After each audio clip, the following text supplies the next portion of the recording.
You must love the Lord your God and always obey his requirements, decrees, regulations, and commands. Keep in mind that I am not talking now to your children, who have never experienced the discipline of the Lord your God or seen his greatness and his strong hand and powerful arm.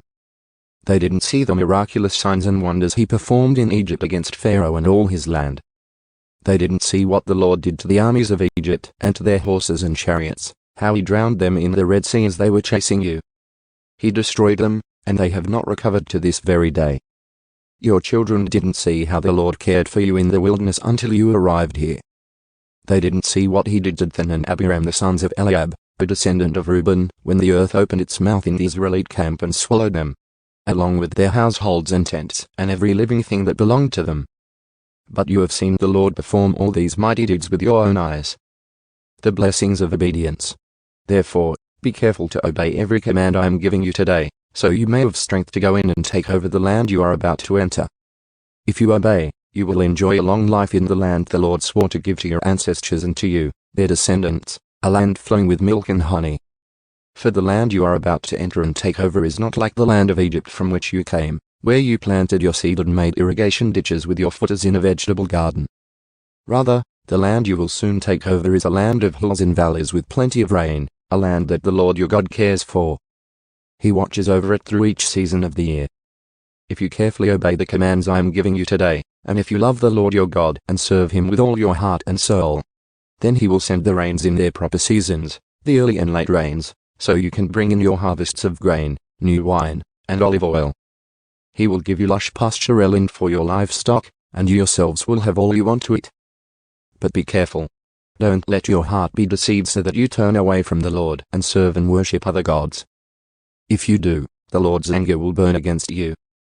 He will shut up the sky and hold back the rain, and the ground will fail to produce its harvests.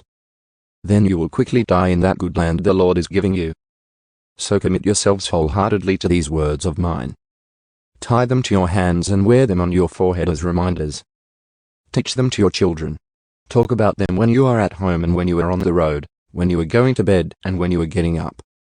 Write them on the doorposts of your house and on your gates, so that as long as the sky remains above the earth, you and your children may flourish in the land the Lord swore to give your ancestors. Be careful to obey all these commands I am giving you. Show love to the Lord your God by walking in his ways and holding tightly to him. Then the Lord will drive out all the nations ahead of you, though they are much greater and stronger than you, and you will take over their land. Wherever you set foot, that land will be yours. Your frontiers will stretch from the wilderness in the south to Lebanon in the north, and from the Euphrates River in the east to the Mediterranean Sea in the west. No one will be able to stand against you, for the Lord your God will cause the people to fear and dread you, as he promised, wherever you go in the whole land. Look, today I am giving you the choice between a blessing and a curse. You will be blessed if you obey the commands of the Lord your God that I am giving you today. But you will be cursed if you reject the commands of the Lord your God and turn away from him and worship gods you have not known before. When the Lord your God brings you into the land and helps you take possession of it, you must pronounce the blessing at Mount Gerizim and the curse at Mount Baal. These two mountains are west of the Jordan River in the land of the Canaanites, who live in the Jordan Valley, near the town of Gilgal, not far from the oaks of Moreh.